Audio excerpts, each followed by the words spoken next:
Hello. Hello.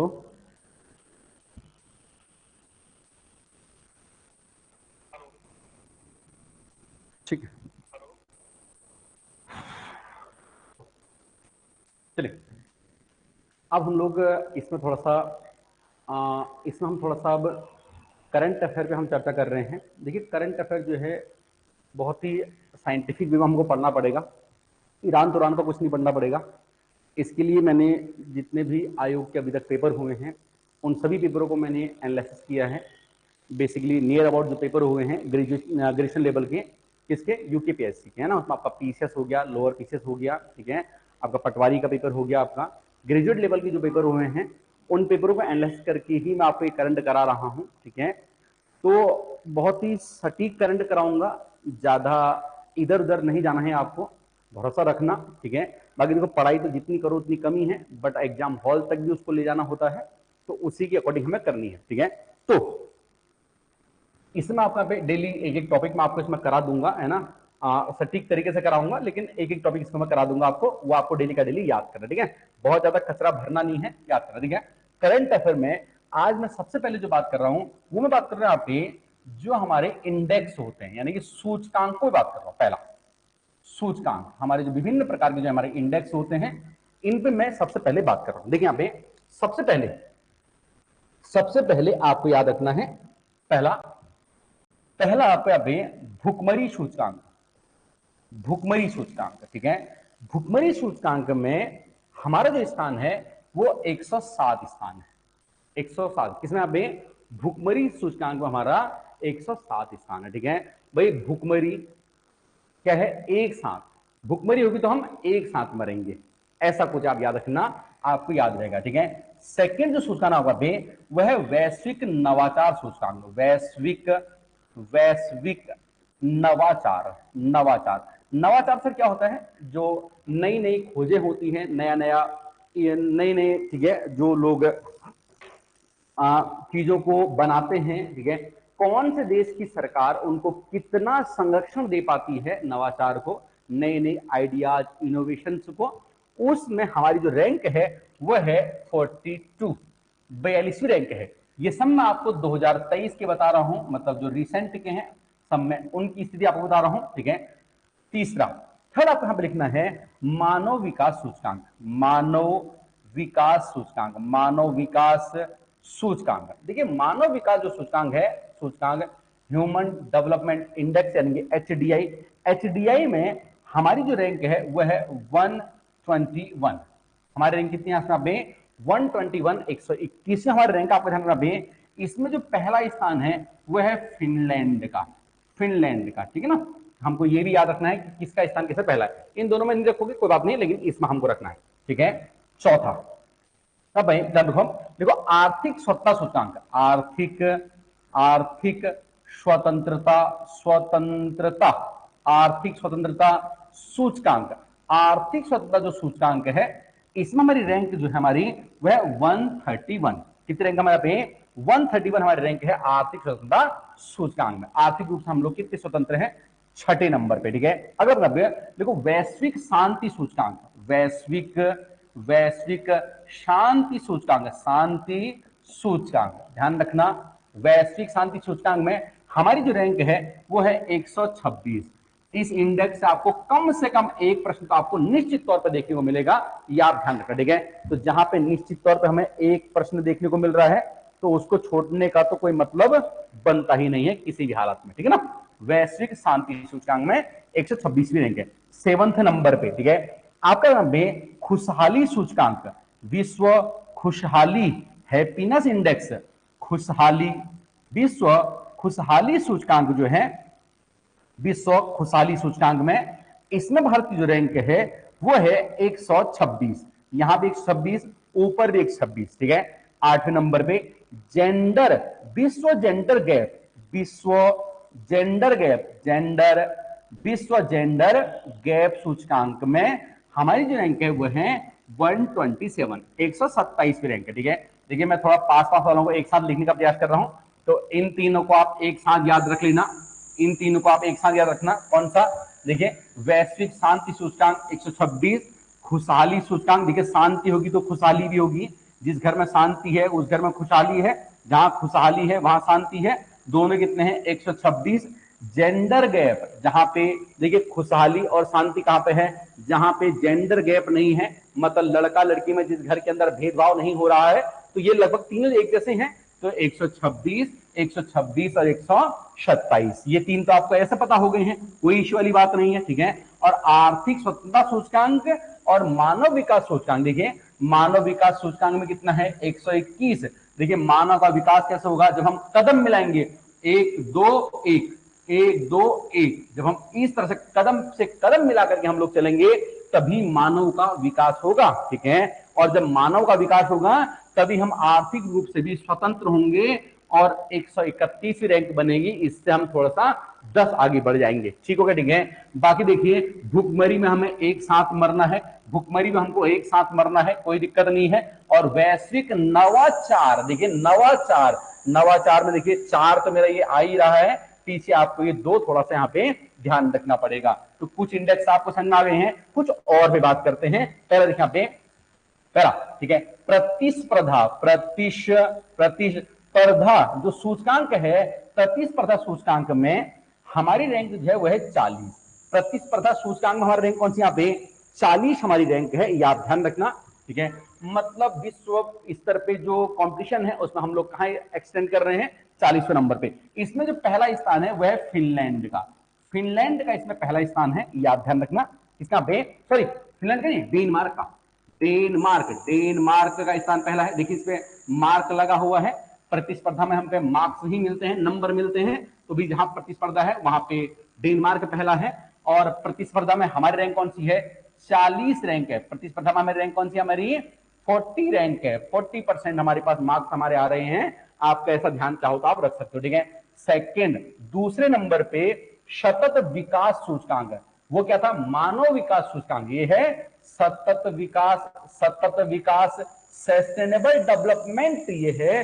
इसमें मेरी rank है कितनी, उसमें कितनी थी 1 2 1 थी, इसमें इस एक को उठा के यहां लिख दो, 112वीं रैंक है। सतत विकास में सतत, कंटिन्यूअस, देखो एक के बाद एक आएगा तभी तो कंटिन्यू होएगा। वहां पे क्या था 1 2 1 था, यहाँ पे 1 1 2 है, यहाँ पे क्या है 1 1 2, किसमें है, सतत विकास में, ठीक है। तीसरे नंबर पे आपको याद रखना है विश्व, विश्व प्रेस सूचकांक, प्रेस सूचकांक।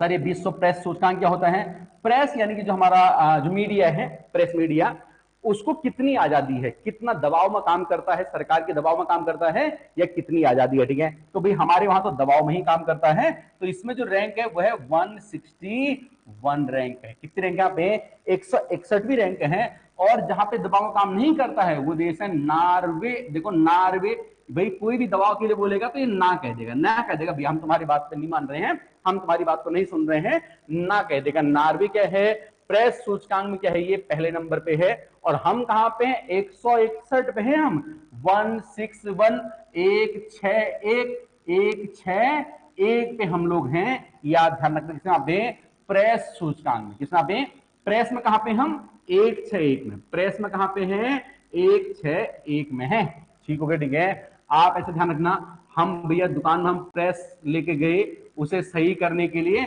हमने कितने रुपए दिए, 161 रुपए दिए, ऐसे ही है ना। बहुत अच्छा लिंक तो बन नहीं रहा है, लेकिन फिर भी आप ऐसा कर सकते हैं, ठीक है। ऐसी कभी उठपटांग भी दिमाग में रहता है, वही प्रेस लेने के 161 रुपए दिए, ठीक है ना, ऐसा भी याद है। चलिए चौथे नंबर पे आपका लिखो विश्व, लिखो बौद्धिक संपदा, बौद्धिक संपदा, बौद्धिक संपदा सूचकांक, बौद्धिक संपदा सूचकांक। देखिए बौद्धिक संपदा सूचकांक में हमारी रैंक कितनी है सर, 42। सर ये बौद्धिक संपदा क्या होती है, बौद्धिक संपदा हमारी जो मतलब बौद्धिक संपदा मतलब जो विद्वान लोग हैं ना, साइंटिस्ट लोग हैं, ठीक है, जो वो कुछ नया बनाते हैं, ठीक है। हम करते हैं, हम जैसे हम कोई चीज नई बना देते हैं, कोई चीज नहीं बनाता है कोई आदमी, ठीक है, उसको अपना पेटेंट कराता है, तो उस पेटेंट की सुरक्षा हमारा देश कितना करता है, उस आधार पे जो है 42वीं हमारी रैंक है। इसमें आप इसमें पहला स्थान जो है वो यूएसए का है। देखिए यूएसए जो है इन चीजों पर बहुत ध्यान देता है। तो बौद्धिक संपदा, बौद्धिक संपदा में कितना 42, बौद्धिक 42। बौद्धिक संपदा में कितना है? 42। बौद्धिक, ये भी बौद्धिक बॉस है, ये 42 भी मेरा किससे है? बॉस है। आप ऐसा ध्यान रख सकते हैं, ठीक है। जबकि प्रतिस्पर्धा कितना था? 40 था। प्रतिस्पर्धा वाला कितना था? यहाँ पे 40 था, ठीक है। इसमें पहला कौन सा था? डेनमार्क था। क्या आप मुझे बता सकती हो इनमें कहां पे किसका स्थान लिखा था मैंने? ठीक है, प्रतिस्पर्धा वाला कितना लिखना था? 40, ठीक है। पहला कितना था? डेनमार्क का, ठीक है। सतत विकास में कितना था? 112। और मानव में कितना था? 121। विश्व प्रेस में कितना है? 161 रुपए दिए। बौद्धिक में कितना है? 42। बौद्धिक में कितना है? 42। क्या आपको यहां तक समझ में आ गया है? अब देखिए यहाँ पे कुछ और हम पढ़ लेते हैं, कुछ और हम इंपॉर्टेंट वाले देख लेते हैं। इसमें देखिए यहाँ पे अगला है भ्रष्टाचार। भ्रष्टाचार भ्रष्टाचार सूचकांक में है हमारा रैंक है 85। कितना? 85। भ्रष्टाचार में क्या है? 85, ठीक है। इसमें पहला स्थान है डेनमार्क का। डेनमार्क, देखिए ये क्या है? ये लिखा मैंने 85। क्या लिखा मैंने? 85। आपने सुना है 50, एक होता है भूत, एक होता है 50। तो भ्रष्टाचार हमारे देश में 50 की तरफ फैला हुआ है। भूत 50 की तरफ हमारे देश में भ्रष्टाचार है, ठीक है। और देखिए ये क्या पे भ्रष्टाचार, देखिए जो हमारे मार्क्स मिलते हैं ना, मार्क्स हमको मार्क्स मिलते हैं, आपको देखते हो हम पेपर देते हैं, घोटाला हो जाता है। हमारे नंबर 60 आते हैं, हमारे 50 हो जाते हैं, और किसी के नंबर 45 होते हैं तो उसके 80 हो जाते हैं। क्या हो रहा भैया? भ्रष्टाचार हो रहा है नहीं? तो डेनमार्क, देखो मार्क वाला यहां पे भी है क्या? मार्क वाला भ्रष्टाचार में भी, मार्क्स में भ्रष्टाचार हो रहा है, तो मार्क्स वाले में भी डेनमार्क का पहला स्थान है। और प्रतिस्पर्धा जहां मार्क्स मिलते हैं, प्रतिस्पर्धा यानी कि जो एग्जाम है उसी भ्रष्टाचार हो रहा है। एग्जाम से भ्रष्टाचार, प्रतिस्पर्धा भ्रष्टाचार, दोनों में डेनमार्क का है पहला है, ठीक है। प्रतिस्पर्धा में वैसे रैंक कितनी हमारी? 40 है। भ्रष्टाचार में कितना है? 85। भ्रष्टाचार 50 की तरह हमारे देश में फैला हुआ है। अगले यहां पे है जलवायु परिवर्तन। जलवायु परिवर्तन सूचकांक। जलवायु परिवर्तन सूचकांक में हमारी रैंक है कितनी? 8।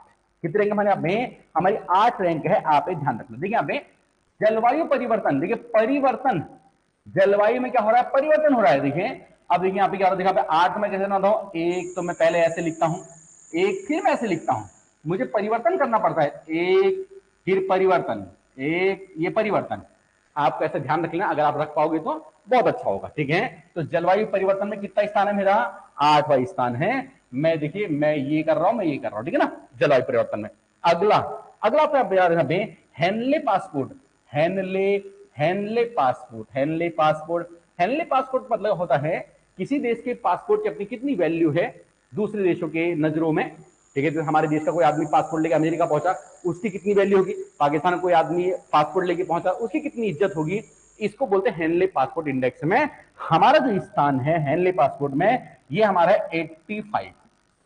किताब में 85 हमारे पासपोर्ट का, हमारा जो हेनली पासपोर्ट हमारा 85 है, ठीक है। देखो हमारा जो पासपोर्ट है ना, हेनली पासपोर्ट, ये भी तो पूरे विश्व में छाया हुआ है। 50 है, ये भी तो 85 है। आपको तो याद रखने से मतलब है ना, ठीक है। हमारे इससे मतलब थोड़ा ना है कि हम अच्छा बोल रहे हैं इसके लिए बुरा बोल रहे हैं, ऐसा कुछ नहीं है, ठीक है। तो भी देखो 50, ये भी हमारा हेनली पासपोर्ट, हमारा पासपोर्ट है वो भी पूरे देश में 50 की तरफ फैला हुआ है। तो 50 क्या क्या फैला हुआ है? एक तो भ्रष्टाचार फैला हुआ है, एक हमारा जो हेनली पासपोर्ट है ये 50 की तरफ फैला हुआ है, ठीक है। इसमें प्रथम स्थान जो है जापान का है। देखिए जापान में आपको पता होगा ज्यादातर बूढ़े लोग रहते हैं, बूढ़े लोग, तो भैया उनको परेशान नहीं करते। जो पासपोर्ट लेके आते जाओ भैया अंदर जाओ, नहीं तो उनको परेशान नहीं करते, जाओ जाओ, ठीक है। तो ये भी, ये जापान का स्थान कितना है? पहला स्थान है। इसके अलावा आपको ध्यान रखना पे अगला पे एक आपको देखो पे वैश्विक आतंकवाद सूचकांक। वैश्विक आतंकवाद सूचकांक, वैश्विक आतंकवाद सूचकांक में भारत का स्थान है, भारत का स्थान है 13, ठीक है। भारत का स्थान कितना है? 13। 13 मतलब मेरा नहीं, 13, ठीक है, ठीक है। आतंकवाद में मेरा नहीं है, किसका है? 13 है। आतंकवाद में भारत कह रहा है मेरा नहीं, किसका है? 13 है, ठीक है। बेसिकली इसका मतलब ये होता है कि कौन देश आतंकवाद से कितना प्रभावित है। तो इसमें हम लोग 13वें नंबर पे भारत जो है प्रभावित देश आतंकवाद से, मतलब आतंकवाद जो है ठीक ठाक कंडीशन में है, भारत के अंदर छाया हुआ है। आतंकवाद से हम 13वें नंबर पे हम क्या है यहाँ पे प्रभावित हैं, ठीक है। आतंकवाद से पहले नंबर पे जो प्रभावित देश है वह है अफगानिस्तान। आपको पता होगा तालिबानियों ने अभी यहाँ पे कब्जा कर दिया था। अफगानिस्तान जो है ये फर्स्ट नंबर पे है, ठीक है। अगला देखिए यहाँ पे, अगला एक यहाँ पे आखिरी वाला लिखना है ग्लोबल फायर पावर सूचकांक। ग्लोबल फायर पावर लिखो, ग्लोबल आखिरी नहीं है और है दो चार, global fire, global fire power सूचकांक, ग्लोबल फायर पावर सूचकांक, ग्लोबल फायर पावर सूचकांक में हमारी जो रैंक है वह है चौथी रैंक, ग्लोबल फायर सूचकांक, ठीक है। ग्लोबल फायर पावर सूचकांक में हमारी रैंक कौन सी यहाँ पे चौथी रैंक है हमारी, ठीक है। मतलब ये मारक सूचकांक है ना, मतलब मिसाइल मिसाइल हमारे पास कितनी है, उसमें हमारी रैंक है पावर में हम चौथी नंबर पे हैं, ठीक है। मारक क्षमता में हम कितने रैंक पे हैं, चौथे नंबर पे हैं मारक क्षमता में। जाहिर सी बात है इसमें पहले नंबर पे कौन होगा, अमेरिका, ठीक है। ग्लोबल पावर जो फायर पावर है इससे पहले नंबर पे कौन है, इसमें अमेरिका, इसमें पहले नंबर पे, ठीक है। अगला आप एक लिखा देखो खाद्य सूचकांक, खाद्य सूचकांक, खाद्य सूचकांक में भारत जो स्थान है, ठीक है, मतलब ये राज्य के लेवल पर होता है 2023 में। खाद्य सूचकांक में पहले नंबर पे आपका है केरल, सबसे पहले नंबर पे कौन है इसमें हमारा राज्य में पे केरल, ठीक है। बड़े राज्यों में जो बड़े राज्य हैं उनमें केरल है। छोटे राज्यों में खाद्य सूचकांक में पहला स्थान है गोवा का, गोवा का। छोटे राज्यों में खाद्य सूचकांक कितने उपलब्ध है, गोवा का पहला स्थान है। और यूटी में जेएनके, यूटी में जेएनके का खाद्य सूचकांक में पहला स्थान है, आपको याद रखना, ठीक है। अगला एक एग्जाम में सबसे महंगा शहर, सबसे